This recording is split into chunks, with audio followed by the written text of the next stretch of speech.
Question 10. The table shows some information about the profit made each day at a cricket club on 100 days. So here's my profit between 0 and 50 on 10 days, 50 and 100 on 15, and so on. Part A, complete the cumulative frequency table. So the profit between 0 and 50. So between 0 and 50, the starting point, 10 days. Between 0 and 100 is the sum of these two. So 10 add 15 is 25. Now, between 0 and 150 is the sum of the first three. So we've got that 25 plus 25 is 50. Plus 30 for the next grouping, plus 5, and then plus 15. And so cumulative frequency is the running total of these frequencies. Part B, on the grid, draw a cumulative frequency graph for this information.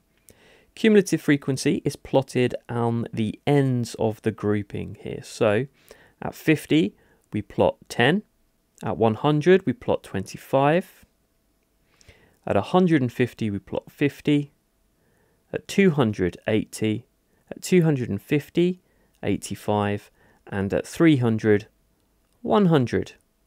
And you can either join these with a smooth curve or straight lines. I've chosen to use straight lines here. Notice also we're starting at 0, 0. We hope we have no days where we make no profit, but we will always start from the cumulative frequency of 0. Part C, use your graph to find an estimate for the number of days in which the profit was less than 125.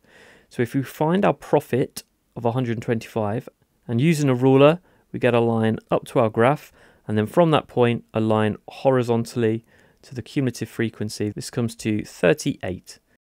Since each large grid on our y-axis is a value of 10, that means each small square has a value of 2. So approximately 38 days had a profit less than £125. Use your graph to find an estimate for the interquartile range. The interquartile range is the lower quartile, which is at 25. We're in the very fortunate position here where our cumulative frequency goes up to 100, and so finding 25% and 75% of 100 is nice and straightforward. If we weren't going up to a cumulative value of 100, then we would need to multiply our highest cumulative frequency by 0.25 to find our lower quartile and 0.75 to find our upper quartile.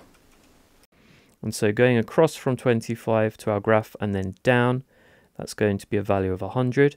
Our upper quartile will be at 75. Again, across to the graph and then down, approximately 185. On our x-axis, each large grid is worth 50 divided by 2 is 25, which makes each small square worth 5. And so our interquartile range is the 185 subtract 100, which is approximately 85.